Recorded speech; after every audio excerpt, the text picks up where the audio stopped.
بسم اللہ الرحمن الرحیم۔ جڑواں بچے کس گھر میں پیدا ہوتے ہیں؟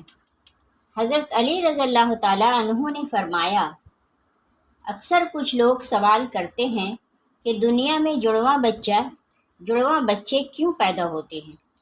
یعنی کہ کیسی عورت کے گھر پر جڑواں بچے پیدا ہوتے ہیں؟ اس کی کیا وجہ ہوتی ہے؟ کچھ لوگ بولتے ہیں کہ اگر عورت طاقتور ہو، مضبوط ہو تو ایسی عورت کے گھر جڑواں بچے پیدا ہوتے ہیں۔ وہیں پر کچھ لوگ بولتے ہیں کہ اگر مرد مضبوط ہو، طاقتور ہو تو ایسے مرد کے گھر پر جڑواں بچے پیدا ہوتے ہیں۔ آج کی اس ویڈیو میں ہم آپ کو حضرت علی رضی اللہ تعالیٰ عنہ کے حوالے سے اس بات کے بارے میں بتانے والے ہیں کہ جڑواں بچے کب اور کیوں پیدا ہوتے ہیں۔ ناظرین، اولاد اللہ تعالیٰ کی ایک عجیب نعمت ہے، اور اگر کسی کے گھر میں جڑواں بچوں کی پیدائش ہو جائے تو پھر انسان کو اور بھی زیادہ خوشی ملتی ہے۔ زیادہ تر شادی شدہ عورت اور مرد جڑواں بچوں کی پیدائش کے خواہش مند ہوتے ہیں، مگر جڑواں بچوں کی پیدائش کو لے کر ہمارے معاشرے میں نہ جانے کتنی باتیں بنی ہوئی ہیں۔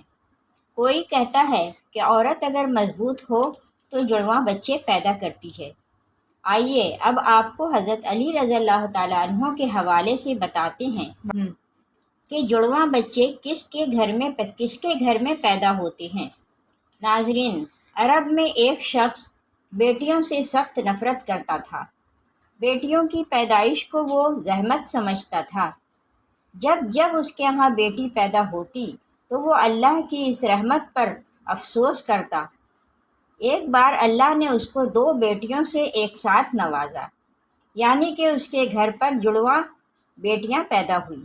یہ دیکھ کر وہ شخص بہت دکھی ہوا اور افسوس کرنے لگا۔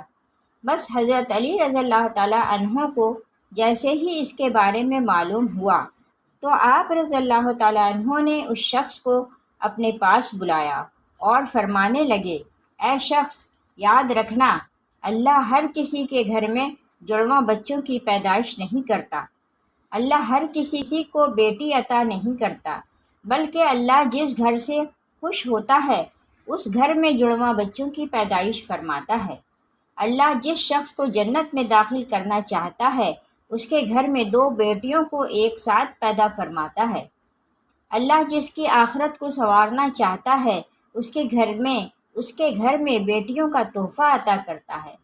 اے شخص، میں نے اللہ کے رسول صلی اللہ تعالیٰ علیہ وسلم سے سنا ہے کہ جس انسان نے اپنی بیٹیوں کی اچھی طرح سے پرورش کی، ان کی شادیاں کی، تو اللہ تعالیٰ ایسے انسان پر جنت کو واجب کر دیتا ہے۔ یاد رکھنا، بچے والدین کے گھر میں رحمت بن کر آتے ہیں۔ تو یہ سن کر وہ شخص عرض کرنے لگا، یا علی، جب عورت حاملہ ہو جائے تو ہمیں یہ کیسے پتہ چلے گا کہ عورت کے حمل سے لڑکا پیدا ہوگا یا لڑکی، یا پھر جڑواں بچے پیدا ہوں گے؟ تو حضرت علی رضی اللہ تعالیٰ عنہ نے فرمایا، اے شخص، اس بات کو اللہ ہی بہتر جانتا ہے کہ کس عورت کے حمل سے لڑکا ہوگا یا پھر لڑکی ہوگی، یا پھر جڑواں بچے پیدا ہوں گے۔ لیکن ہم آپ کو ایک نشانی بتا دیتے ہیں جس سے آپ کو پتہ چل جائے گا کہ عورت کا پیدا ہونے والا بیٹا ہے یا بیٹی، یا پھر دونوں ہیں۔ اے شخص، یاد رکھنا، جب کوئی مرد اپنی عورت کے قریب جائے اور جب وہ عورت کے ساتھ ہم بستری کرنے لگے تو وہ دیکھ لے کہ اگر مرد کی منی عورت کی منی پر غالب آئی تو سمجھ لینا کہ عورت کے حمل سے لڑکا پیدا ہوگا، اور اگر عورت کی منی مرد پر غالب آ جائے تو لڑکی پیدا ہوگی، اور عورت اور مرد دونوں کی منی آمنے سامنے آ جائے تو پھر جڑواں بچے پیدا ہوں گے۔ اے شخص، اللہ نے پوری کائنات کے اندر 80,000 مخلوقات کو پیدا فرمایا ہے۔ اس میں سے 1,000 مخلوقات وہ ہیں جو اس زمین پر ہیں، یعنی کہ خشکی میں رہتے ہیں، اور 60,000 مخلوقات وہ ہیں جو دریا میں، یعنی کہ سمندروں اور پانی میں رہتے ہیں۔ اور یاد رکھنا، اللہ نے ہر مخلوقات میں جوڑا پیدا فرمایا ہے، یعنی کہ نر اور مادہ کو پیدا فرمایا ہے۔ اور یہ کام اللہ نے اس لیے کیا ہے تاکہ ہر مخلوق کی نسل قیامت تک باقی رہ سکے، قیامت تک چل سکے۔ اے شخص، انہی 80,000 مخلوقات میں سے ایک مخلوق اللہ تعالیٰ نے ایسی بنائی جو اس زمین پر رہتی ہے، جو کہ انسان ہے، اور اللہ نے انسانوں کے اندر بھی نر اور مادہ کو پیدا فرمایا ہے۔ ناظرین، اللہ نے خود قرآن پاک میں ارشاد فرمایا ہے کہ نہ میں کسی کا باپ ہوں اور نہ ہی میری کوئی اولاد ہے، میں اولاد سے بھی پاک ہوں اور ماں باپ سے بھی پاک ہوں، میرا کوئی نہیں ہے، میں صرف تنہا اور اکیلا ہوں۔ آگے اللہ فرماتا ہے کہ یہ میں ہی جانتا ہوں کہ عورت کے پیٹ میں ہونے والا بچہ لڑکا ہے یا لڑکی یا پھر دونوں ہیں۔ میں جس کو چاہوں بیٹا عطا کرتا ہوں اور جس کو چاہوں بیٹی عطا کرتا ہوں، اور جس کو چاہوں لڑکا اور لڑکی دونوں کو ملا کر دے دیتا ہوں، اور جس کو چاہوں کچھ بھی عطا نہیں کرتا ہوں، یعنی کہ بانجھ بنا دیتا ہوں۔ ناظرین، اتنے میں ایک شخص کھڑا ہوا اور دست ادب کو جوڑ کر عرض کرنے لگا، یا علی، میرا بچہ صحت مند نہیں رہتا ہے، ہر وقت وہ روتا رہتا ہے، میں کیا کروں؟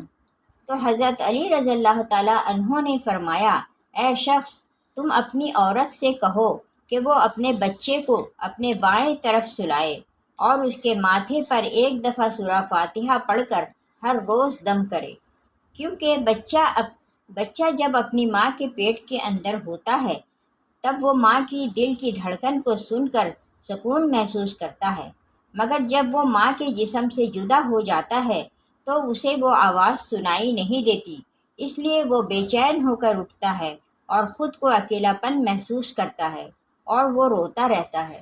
اس لیے اگر عورت بچے کو اپنی بائیں طرف سلائے گی تو وہ ماں کے دل کے قریب رہے گا اور دل کی دھڑکن کو محسوس کرتا رہے گا اور سکون سے رہے گا۔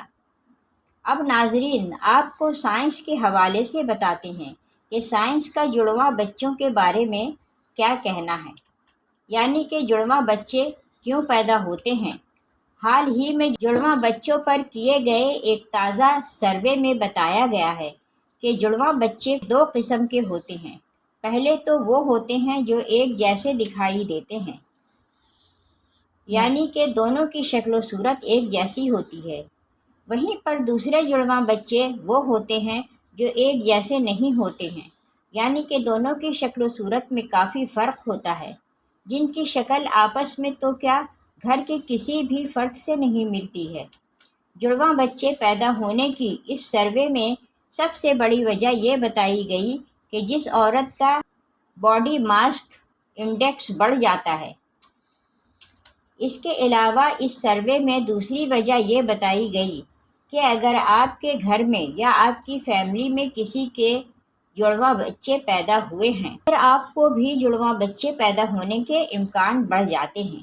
وہیں پر اگر آپ کی بیوی یا آپ کا شوہر جڑواں ہیں تو پھر آپ کو بھی جڑواں بچہ پیدا ہونے کے امکان ہوتے ہیں۔ وہیں پر اس سروے میں یہ بھی بتایا گیا کہ جن عورتوں کی عمر 35 برس سے زیادہ ہو جاتی ہے، جو عورتیں لمبی ہوتی ہیں، ان کو بھی جڑواں بچے پیدا ہو سکتے ہیں۔ ایسی عورتوں کو ہارمون کے ذریعے ہی انڈے سے انڈے نکلنے لگ جاتے ہیں، اس لیے جتنی مقدار میں یہ ہارمون نکلیں گے اتنے انڈے نکلتے ہیں، جس سے 2 بچے ہونے کی امید بڑھ جاتی ہے۔ اللہ پاک بے اولاد کو صاحب اولاد کرے، اور جو صاحب اولاد ہیں اس اولاد کو ماں باپ کا فرما بردار بنائے۔ آمین۔